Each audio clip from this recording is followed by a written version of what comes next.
ونصلي ونسلم على رسوله الكريم اما بعد فاعوذ بالله من الشیطان الرجیم بسم اللہ الرحمن الرحیم۔ آج انشاءاللہ تعالی 13ویں تراویح ادا کی جائے گی۔ یہ رحمت کا عشرہ دوسرا عشرہ ہے اور یہی ہماری جو یہاں تراویح ہو رہی ہے اس کا یہ آخری عشرہ ہے۔ ہمارا تقریباً ایک ہفتہ رہ گیا ہے، اگلے اسی ہفتے کو انشاءاللہ تعالی تکمیل قرآن مجید کی یہاں محفل ہوگی۔ تو شیطان جو ہے ظاہر بات ہے کہ ہمارا دشمن ہے، نفس ہمارا دشمن ہے، وہ یہ چاہے گا کہ ہم اس میں پیچھے ہو جائیں، سستی دلائے گا، کاہلی۔ تو ہم نے ہمت سے کام لینا ہے اور وقت کی پابندی کے ساتھ انشاءاللہ تعالی یہ جو ایک آدھ ہفتہ رہ گیا ہے اس میں مکمل پابندی کے ساتھ تراویح میں آنا ہے اور تراویح کو انشاءاللہ تعالی ادا کرنا ہے۔ تو آج انشاءاللہ تعالی پارہ نمبر 19 سے لے کر پارہ نمبر 20 کے نصف تک کی تلاوت ہوگی۔ اس میں پہلے سورہ الفرقان کا بقیہ حصہ ہے جس میں بتایا گیا ہے کہ اس دن منکرین کہیں گے، یعنی قیامت کے دن، کاش ہم نے رسول کا راستہ اختیار کیا ہوتا اور فلاں کو دوست نہ بنایا ہوتا، اس نے تو مجھے قرآن سے دور رکھا۔ یعنی قیامت کے دن جو ہے انسان یہ تمنا کرے گا کہ ہائے کاش میں نے جو ہے یہ نہ کیا ہوتا، وہ نہ کیا ہوتا، فلاں کے ساتھ میں نے دوستی نہ کی ہوتی، فلاں لوگوں کے ساتھ میں نہ اٹھتا بیٹھتا، تو ان لوگوں کے ساتھ اٹھنے بیٹھنے کی وجہ سے میں قرآن سے دور رہا۔ تو اللہ نے جب ہمیں یہ موقع دیا ہے، زندگی کی سانسیں ہماری موجود ہیں، تو ہم اسی میں قرآن کا یہ جو ارشاد ہے اس سے فائدہ اٹھاتے ہوئے قرآن سے کیوں نہ دوستی کریں، بجائے اس کے کہ ہم ادھر ادھر بیٹھیں اپنے وقت کو ضائع کریں۔ تو وہ وقت ہم قرآن کو کیوں نہ دیں، قرآن کو پڑھنے میں، سمجھنے میں، اس کی تعلیمات کو جو ہے پھیلانے میں اپنا وقت لگائیں، تو یہ ہماری آخرت کے لیے بھی اچھا ہوگا اور ہماری دنیا بھی انشاءاللہ اس سے حسین ہوگی۔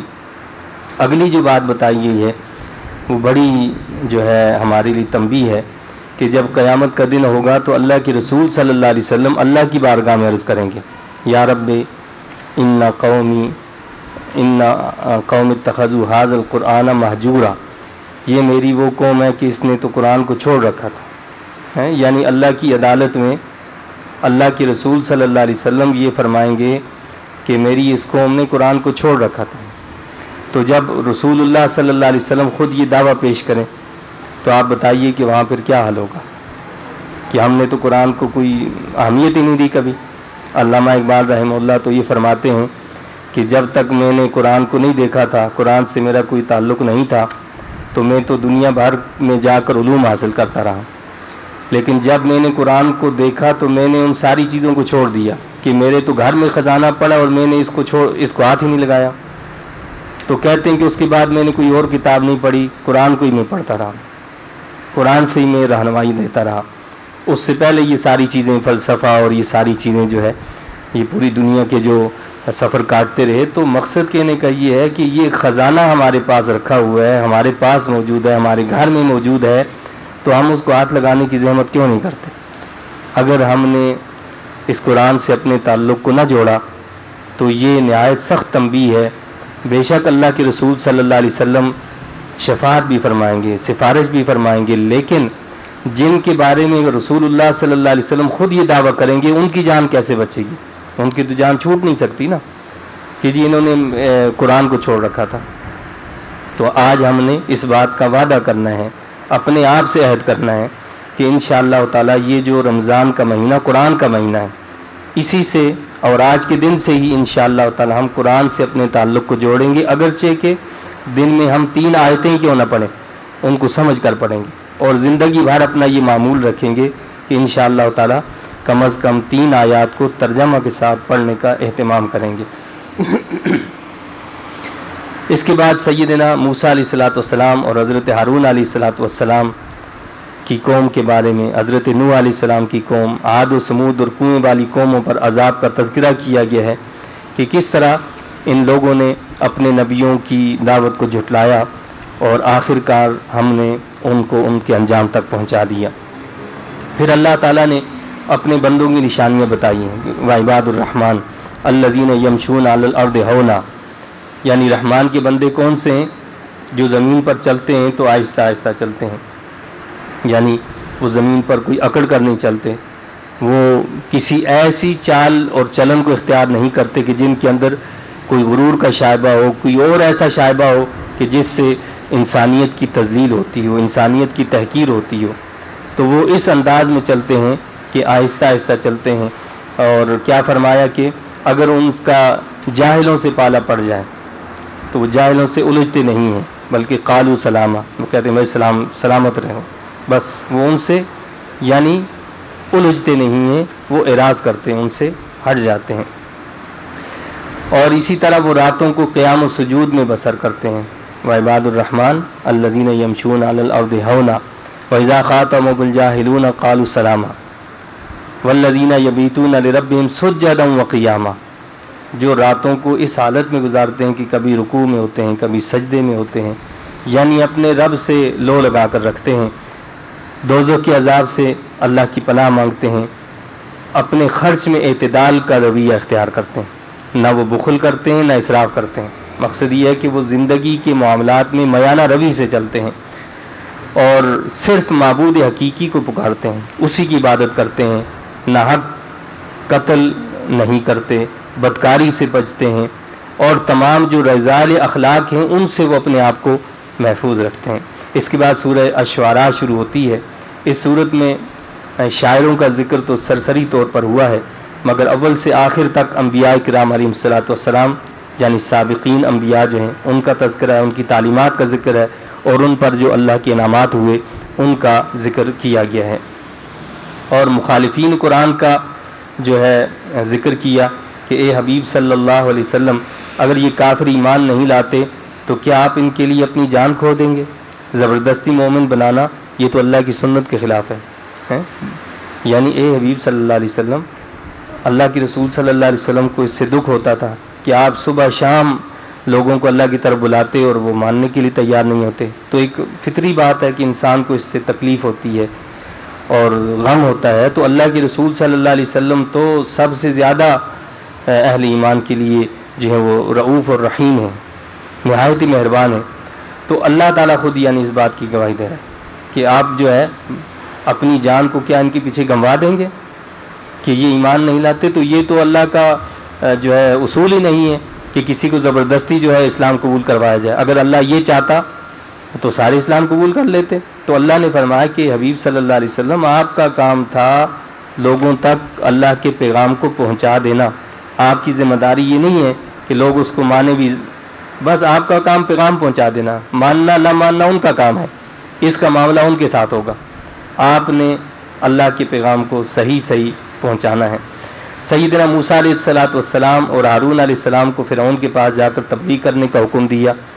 سیدنا موسیٰ علیہ السلام نے فرعون کو 2 معجزے دکھائے، یعنی لاٹھی پھینکی تو وہ اژدہا بن گئی، اور اپنا ہاتھ بغل سے نکالا تو وہ چمکنے لگا۔ یہ معجزات جو ہیں فرعون کے سامنے آپ نے پیش کیے۔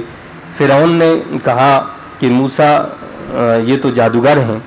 پھر دنیا بھر کے تمام جادوگروں کو بلا لیا کہ ان سے مقابلہ کرو۔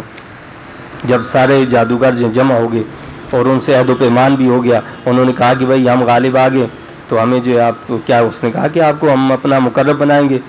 اور تمہیں جو ہے اپنا سفیر بنایا جائے گا، مشیر بنایا جائے گا، تو بڑے عہدوں پر عزت اور احترام سے تمہیں رکھا جائے گا۔ تو جب جمع ہوئے اللہ نے موسیٰ علیہ السلام کو وہاں بھی غلبہ عطا فرما دیا، جادوگر ایمان لے آئے۔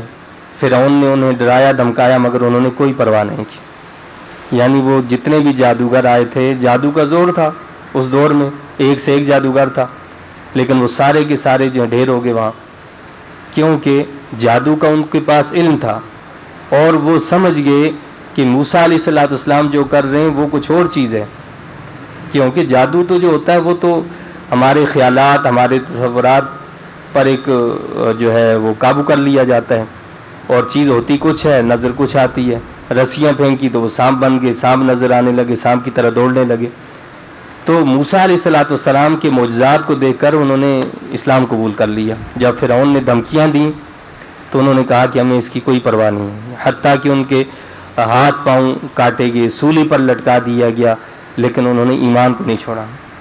حالانکہ ان کے لیے تو یہ تھا کہ بھائی آپ کو مشیر بنایا جائے گا، آپ کو نوازا جائے گا، اکرامات انعامات دیے جائیں گے،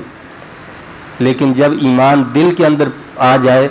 تو انعامات، اکرامات، یہ سفارش اور یہ مشیری اور یہ ساری چیزیں انسان پھر چھوڑ دیتا ہے۔ اسے سب سے زیادہ محبوب جو ہوتی ہے ذات وہ اللہ کی ہوتی ہے، وہ ایمان ہوتا ہے، اس کو ایمان کی فکر ہوتی ہے۔ سیدنا موسیٰ علیہ السلام جب بنی اسرائیل کو لے کر مصر سے نکلے اور سمندر پر لاٹھی ماری تو اس نے خشک راستے چھوڑ دیے، یعنی سمندر نے راستے بنا دیے، اور سیدنا موسیٰ علیہ السلام اپنی قوم کے ساتھ آرام کے ساتھ جو ہے سمندر سے پار ہو گئے۔ اور سمندر جو ہے جب پار ہو گئے تو فرعون اپنی فوج کے سمیت اس کے اندر داخل ہوا۔ جب فرعون اس کے اندر داخل ہوا تو سب کو اللہ نے غرق فرما دیا ان کو۔ پھر سیدنا ابراہیم علیہ السلام نے بھی اپنی قوم کو جو ہے بت پرستی سے آپ نے منع کیا، روکا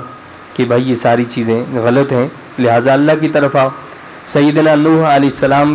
کی دعوت کا بھی ذکر کیا کہ انہوں نے بھی اپنی قوم کو اللہ کی طرف بلایا، لیکن قوم نے ایک نہ سنی۔ حضرت ہود علیہ السلام نے بھی اپنی قوم عاد کو اللہ کی طرف بلایا، مگر وہ بھی نہیں مانے۔ حضرت سیدنا صالح علیہ السلام نے بھی اپنی قوم سمود کو جو ہے اللہ کی طرف بلایا،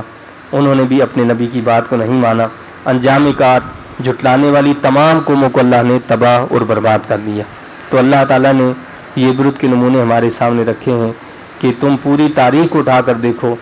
جس قوم نے جس نبی کو جھٹلایا اس نبی کو ہم نے غلبہ دیا اور اس قوم کو ہلاک اور تباہ کر دیا۔ تو اے امت محمدیہ صلی اللہ علیہ وسلم، تم بھی اگر میرے نبی صلی اللہ علیہ وسلم کی تعلیمات کو چھوڑ کر یہ سمجھو کہ ہمیں کوئی 4 چاند لگ جائیں گے یا ہم جو ہے کسی محل پر اور تخت پر جا بیٹھیں گے، تو وہ تخت جو ہے نا وہ پھانسی والا تخت ہو سکتا ہے، دوزخ کا تخت تو مل سکتا ہے، لیکن اعلیٰ علیین والا تخت وہاں پھر نہیں مل سکتا۔ اس لیے توبہ کریں، اللہ سے معافی مانگیں